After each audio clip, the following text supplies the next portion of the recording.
Good afternoon, everyone. I, too, with your permission, will dispense with the formalities. I think Will did a very good job in pointing out all of the very important people that are here.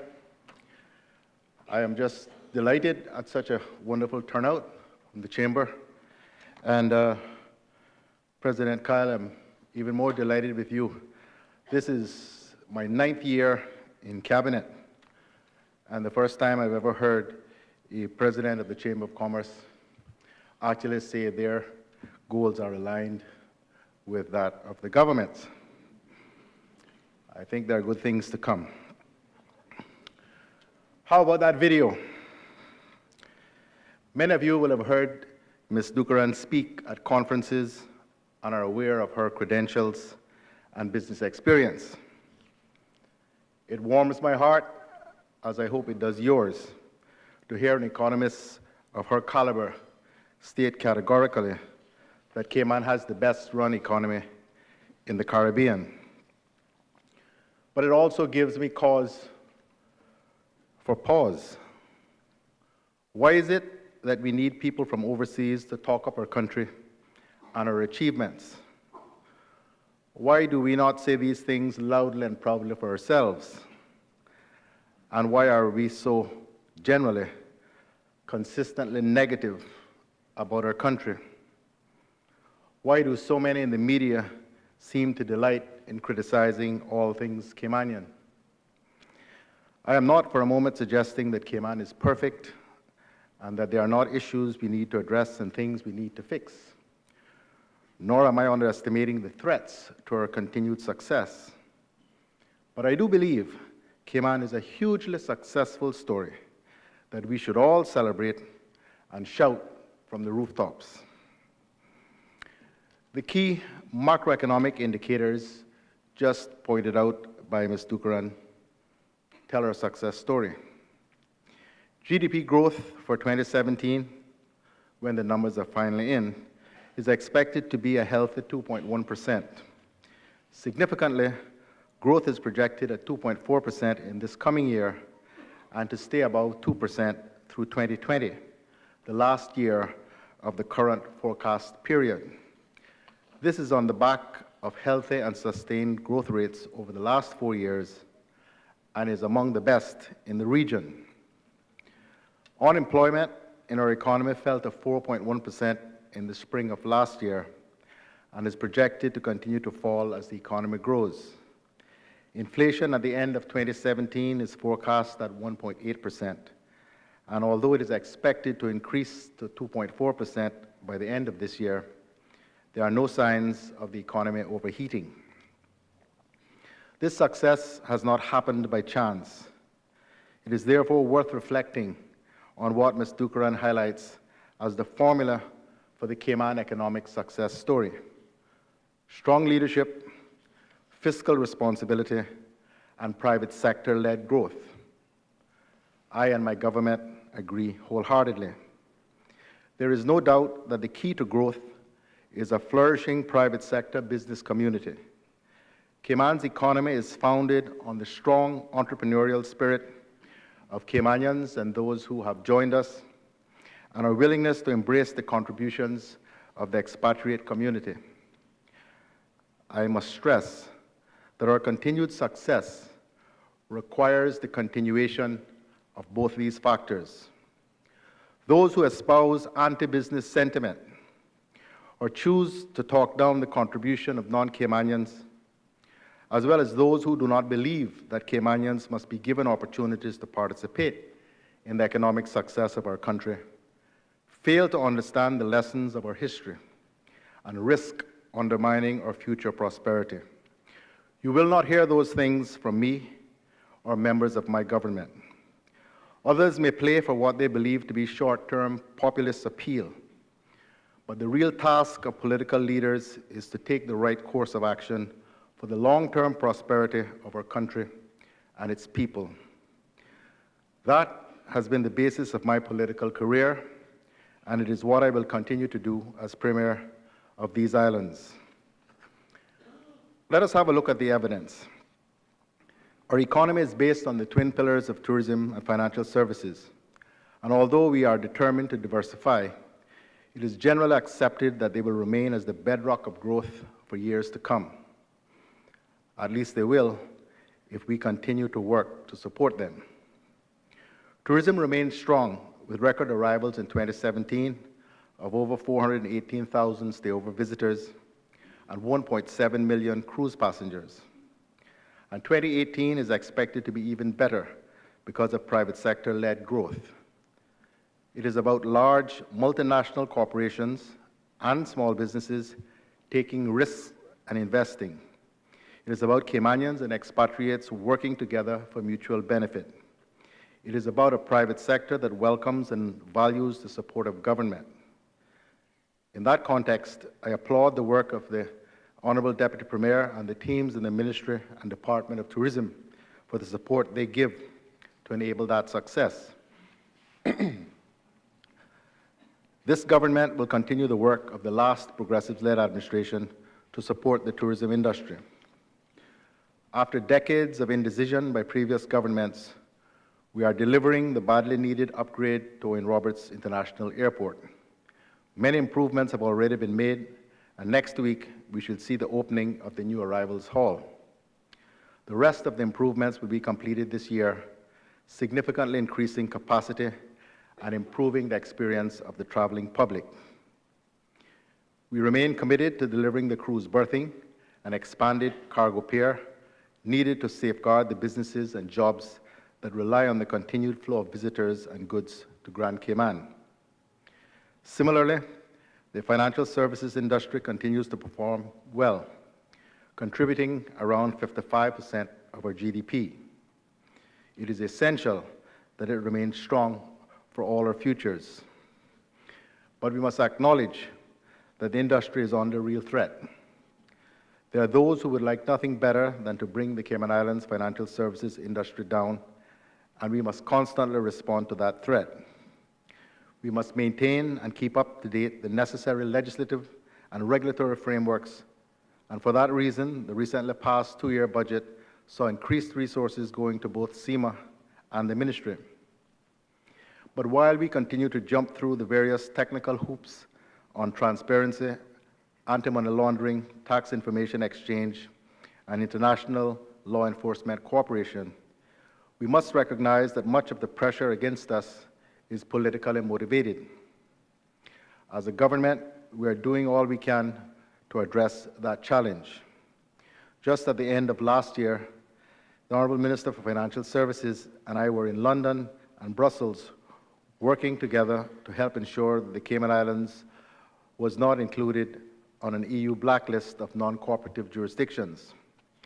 This took considerable work on the part of everyone involved, including our colleagues at Cayman Finance. We were successful in that round, but the challenges continue. Future success also requires our financial services industry to continue to do what it does best, to innovate and develop new products to businesses and investments to these islands. I know, for example, that our industry will maintain its efforts to attract more reinsurance business here and look at the possibilities in the emerging financial technologies space. Where government can support the continued development of the industry by making necessary legislative changes, as we did during the last administration, we remain committed to do so. As I said earlier, it is the interrelationship between the three critical success factors highlighted in Ms. Dukaran's remarks: strong leadership, fiscal responsibility, and private sector-led growth that underpin Cayman's success story. The growth delivered by the private sector contributes significantly to the fiscal performance of the government. Business activity delivers huge revenues into government coffers. What distinguishes my government is our willingness to act responsibly in terms of how we utilize those revenues. Our first duty is to make sure we put the income received to good use, delivering public services our people need. My government is ambitious for our people, and the objectives we have set out in the strategic policy statement demonstrate that ambition. I hope you all take time to read the SPS, but I want to highlight a few key issues here. Both businesses and citizens want to live and work in safe communities, and so government is supporting and funding the Royal Cayman Islands Police Service to improve its abilities in crime prevention and security, including community policing and improved border protection. Additional funding has been provided to allow 75 new police officers to be hired over the next 3 years, and the Commissioner of Police has committed to putting in place dedicated community police officers. We're also working with the United Kingdom to create a new border protection service. This is a vital step forward in our work to counter illegal immigration and organized crime, including the smuggling of weapons and drugs into and out of Cayman. There will also be improvements to our search and rescue services to help save the lives of those in trouble at sea. We're also working with authorities from the United States to improve border security. One important early success has already been announced. As you may have heard, the Cayman Islands government and the United States Customs and Border Protection just this week signed a memorandum of understanding to initiate what has been termed the Miami International Airport Fast Track Pilot Program. This is the first of its kind, and will allow the Cayman Islands immigration and customs officers to pre-clear passengers bound for the Cayman Islands at Miami International. Cayman Airways was chosen as the partner airline for the pilot program, with Cayman immigration officers to be stationed at the Cayman Airways departure gate in Miami. This exciting program will allow pre-cleared passengers to be fast-tracked through immigration and customs controls upon landing in Grand Cayman. All of you in this room who travel through Miami will see the benefit of this agreement. We also have plans to replace the West Bay Police Station, as well as provide a new headquarters for the Royal Cayman Islands Police Service in Georgetown. Updated or new court facilities are also being considered, and like the Royal Cayman Islands Police Service headquarters, have been under consideration for more than a decade. The Chief Justice, in his remarks at the opening of the Grand Court yesterday, reflected on how long this is taking, and in fact took government to task for not providing capital funding in the current budget for a new court facility. I have to say I agree with him that this is a pressing issue, just as is the new Royal Cayman Islands Police Service headquarters. But where I differ with him fundamentally is that government found it difficult to agree to a request to allocate a sum as large as $4 million to purchase land for a new court facility, when despite the many attempts, there are no agreed plans for any such facility. There is no specific property being considered, and in an instance where government already owns acres of Crown land that can be used for a new modern court facility.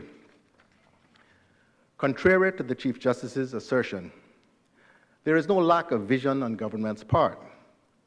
Instead, there is a keen sense of fiscal responsibility and the recognition that at this point, the Cayman Islands government simply cannot afford to spend between $150 million and $177 million on a court facility.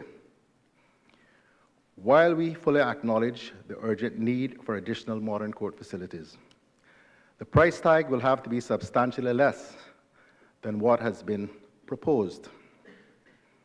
In government, as in business, one must make choices, and at times that means not everyone will be happy. I will note, however, that this government did allocate $845,000 in the current budget to take the courthouse project forward. This money essentially serves as a placeholder, allowing government and the Chief Justice to come to a reasonable compromise on a location and a structure that is fit for purpose, and importantly, one that the country can afford. As we work to make our country more secure, we also have a duty to support the most vulnerable in our society. Therefore, the budget also includes a strong social agenda with improved services to the elderly, as well as increased assistance to retired seamen and veterans. Similar increases will be paid to elderly retired civil servants with pensions currently below what is provided to persons on welfare assistance.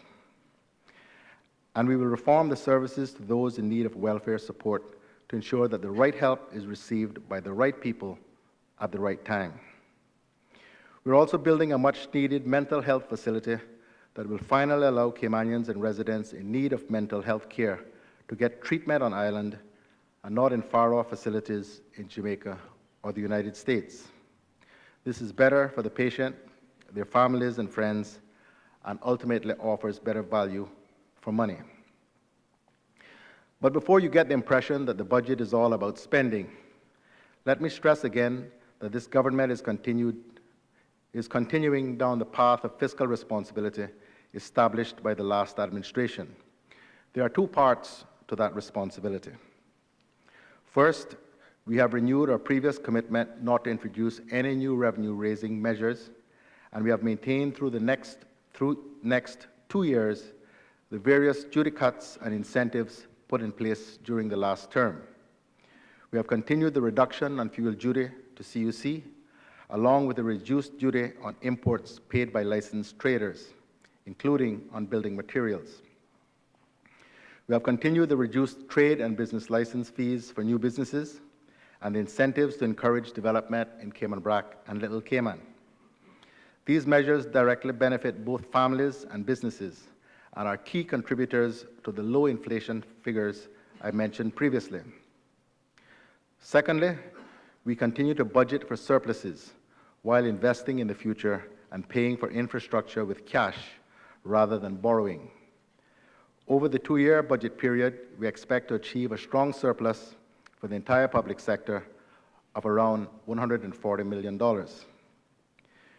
We continue to significantly repay debt, and at the end of December 2019, government debt will have been reduced to $318.5 million, the lowest it has been for many decades. Cash reserves are expected to be at a healthy $339 million.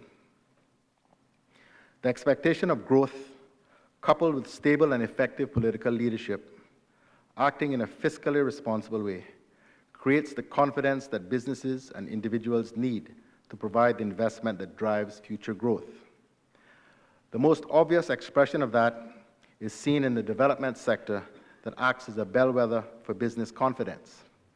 In fact, that sector has been performing extremely well, with 1,156 planning applications approved last year with a value of $799 million.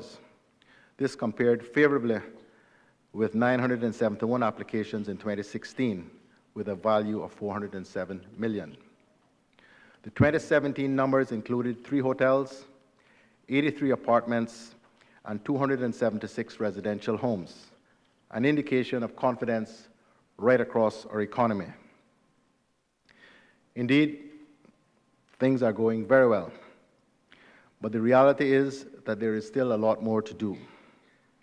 If it is true that our success has not happened by accident, then it is also true that our continued success will require just as much hard work. If leadership has been vital in getting us to this point, it will be needed more than ever to strengthen our position in the future. I spoke earlier about the threats being faced by our financial services industry. That is but one of the challenges to which our country now needs to rise. But before looking at the detail of those challenges, I want to raise an important matter of principle. At the start of this speech, I drew the distinction between the direction my government is taking and the views of those who, through rhetoric, would undermine the business community and the contribution of expatriates working alongside Caymanians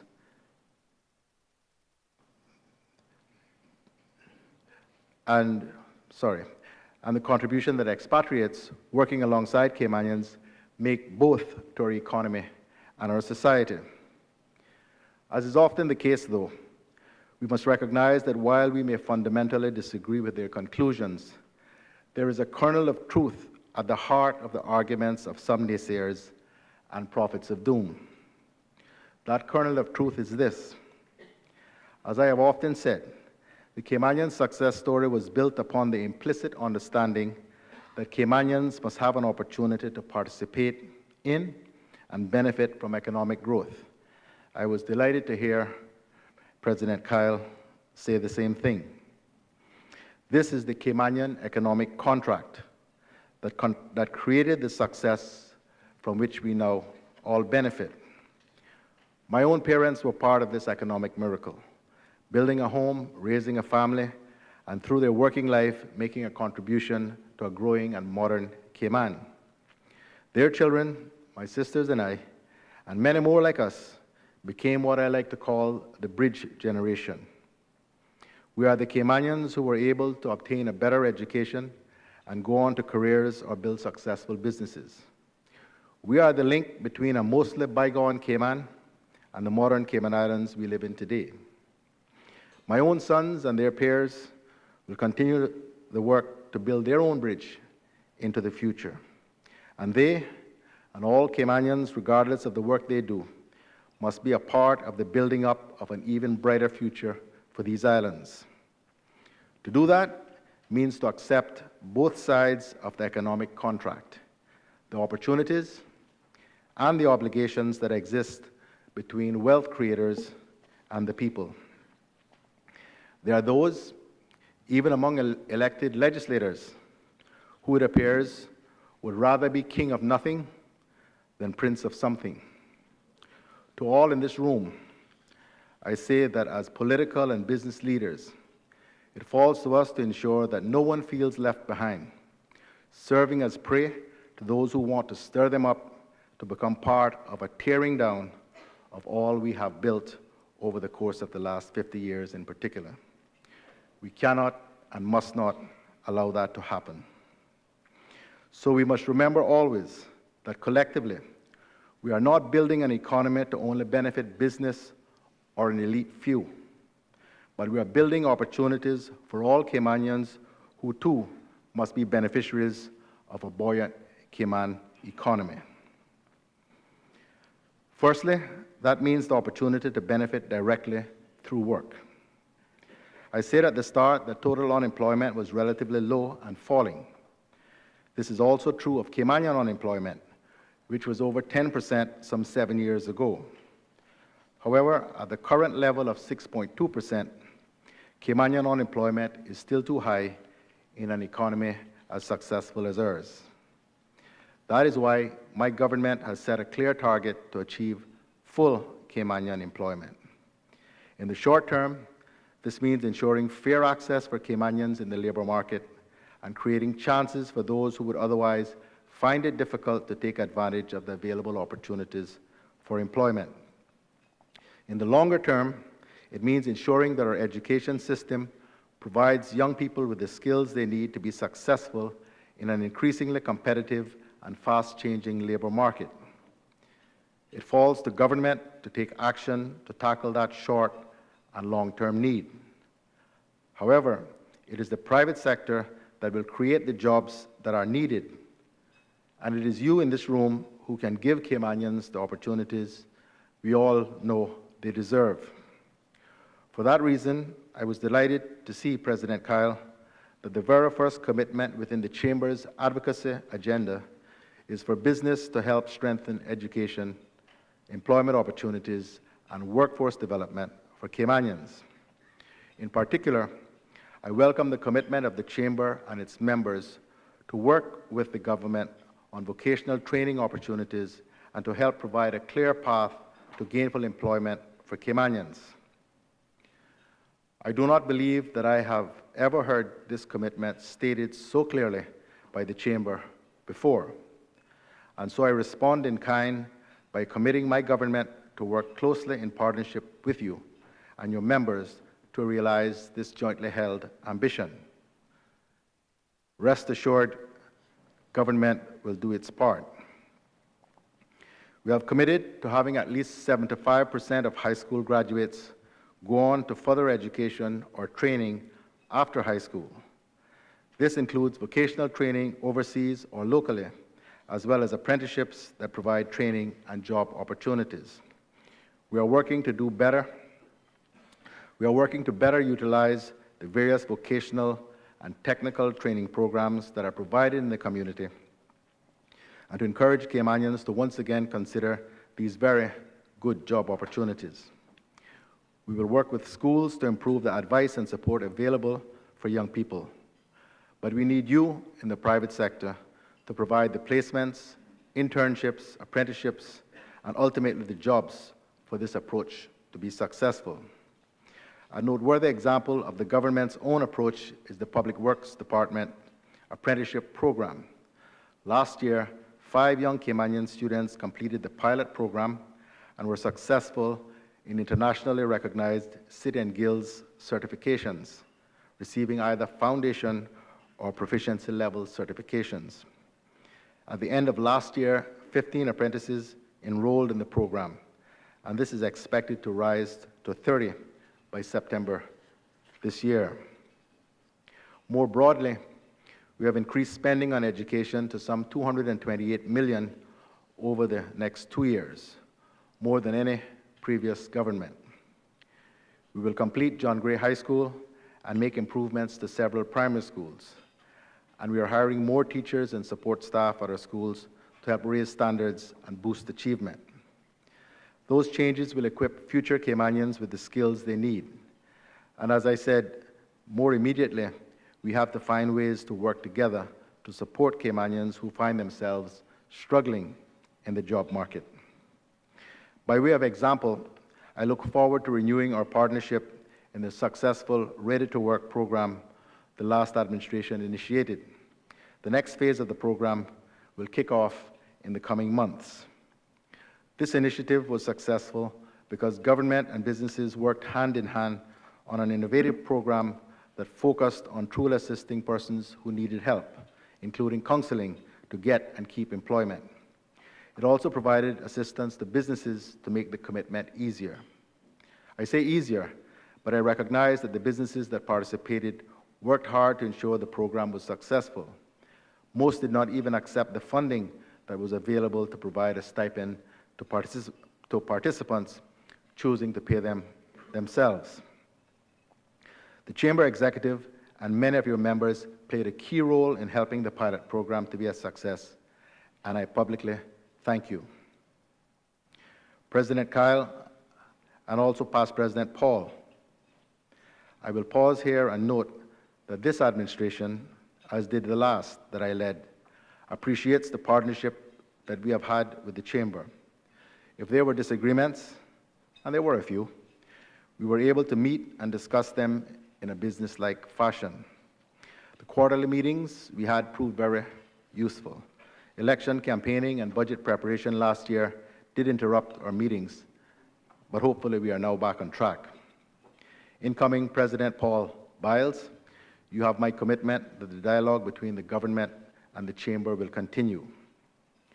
One of the issues we will discuss is support for small businesses. For many Caymanians, the route to successful participation in the economy will be to start their own businesses. Those in my administration understand that government must be an enabler of entrepreneurship and not put stumbling blocks in place to prevent Caymanians from starting and growing businesses. Thanks in no small measure to the considerably reduced fees and other support started under the previous administration, the number of micro and small business startups has increased dramatically, and small businesses are faring better than they have done in over a decade. We can and should do more to help. We are now looking again at further ways to cut red tape that may put unnecessary hurdles in the way of business. To start, the Minister responsible for Commerce, the Honorable Joey Hugh, is not only a small business owner himself, but he's also a past president of the Chamber of Commerce. He understands very well the challenges of starting and running a business in these islands, including the impact positive or negative, of government actions and policies. He has already started to make reductions in unnecessary red tape a priority, including turning his attention to a review of the trade and business licensing law and regulations. Minister Hugh has committed his ministry to working closely with the Small Business Association and the Chamber of Commerce, particularly in the formation of a small business development center that will cater to the needs of local entrepreneurs. There are also plans to introduce a tiered fee structure that recognizes the need to ensure that smaller enterprises are not expected to pay fees at the same level as much larger organizations with higher revenues. We recognize that this will not be easily done, but it will be done. We also need to make it easier to transact with government. The business section of the e-government portal already includes the online planning system, the National Job Link portal, and Immigration Online. In the coming months, you can expect an expanded range of e-services to simplify your interaction with government.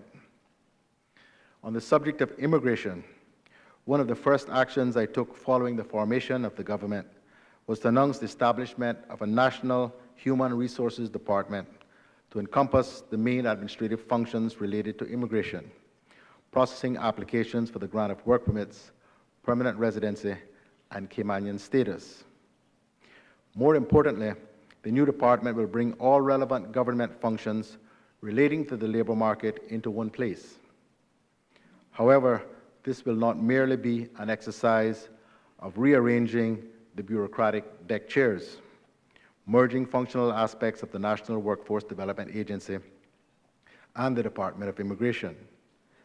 It is clear that a radical shift is necessary in order to modernize the strategies, services, and processes if we are to build effective workforce readiness skills in conjunction with an efficient, fair, and transparent work permit and permanent residency regime. When I was last here at a chamber luncheon, I spoke to you about concerns with the backlog of permanent residency applications. Processing these applications continues to be a priority, and so as of mid-2017, over 800 PR applications had been reviewed and decisions rendered. The boards will restart this month and will continue at a pace that ensures the remaining applications are disposed of as quickly as possible. While developing the new department, work has already started to review the existing immigration law and regulations and fix identified issues. As I mentioned at the last chamber luncheon, the problems are complex, the root of which go back to systems and processes in place for many years. So the fix is not simple, but we are committed to providing the people of these islands with a modern, fair, and workable immigration system. The other key issue for this government is to put in place the infrastructure development on which future growth depends. I have already mentioned the significant progress that has been achieved on the airport expansion program. I am sure everyone will have noticed the road improvements around Georgetown and the work that is still underway. Road improvement projects across the country were announced in the budget, and this government will deliver the benefits of all such investment. I would remind you again that these major projects continue to be funded from government cash, not borrowing. Like the airport project, finding a solution to Cayman's waste management problems was something that successive governments had failed to deliver until now. You've already had some insight into that matter based on the presentation by Mr. Duggan. But I should say this in addition. The new solid waste management project has progressed, and as we know, a DART-led consortium has been selected as the preferred bidder. Once negotiations between government and DART are successfully completed, then work on the waste management facility should begin later this year. The cruise berthing project is progressing, and the ongoing work includes discussions with cruise companies on the financing model. I hope by now you have been able to grasp the scale of this government's ambition. We continue to support our pillar industries while identifying and taking opportunities to diversify our economy. We have committed to full Caymanian employment and have begun the crucial changes internally to help us play our part in delivery. We want to achieve a major shift in education, particularly technical and vocational routes that will equip our young people to compete in the global job markets of the future. We will ensure that government supports and enables those Caymanians who want to start or grow their own small businesses, and we will remove obstacles to and reduce the cost of doing business here. We will maintain our fiscal discipline while ensuring resources go where needed in order to keep our communities safe and our borders secure, to support the vulnerable and those in need of help in our society, and to invest in the infrastructure this country needs for its future prosperity. We are showing the political leadership that Ms. Dukaran described in the video that kicked off this session. But we cannot succeed without your support and leadership. We need your confidence to invest to create the jobs that Caymanians need. We need your support to provide opportunities for technical and vocational training. And most of all, we need to make sure that we work together. I believe that if the political and business leaders of our country continue to work together, there is little that we cannot achieve. Cayman is indeed the best-run economy in the whole Caribbean, as Ms. Dukaran said. It falls to us all to keep it that way. In closing, I want to acknowledge, along with the Chamber, the work of Her Excellency the Governor over the past 4+ years. I have said before, and I will say again, it has indeed been a pleasure and an education working with her, and I sincerely appreciate the support that both my previous and current administrations have received from her and her office. She will be sorely missed. I want to thank my colleagues in caucus for the teamwork, as well as the workmanlike approach being taken by this government of national unity. I thought, quite frankly, when it was obvious that I would lead a government made up of 3 factions, that by now my hair would have been completely white. But indeed, the collaboration and cooperation of the independent members, the members of the CDP, and my own team has been incredible. And it is truly a joy and a privilege to lead the current government.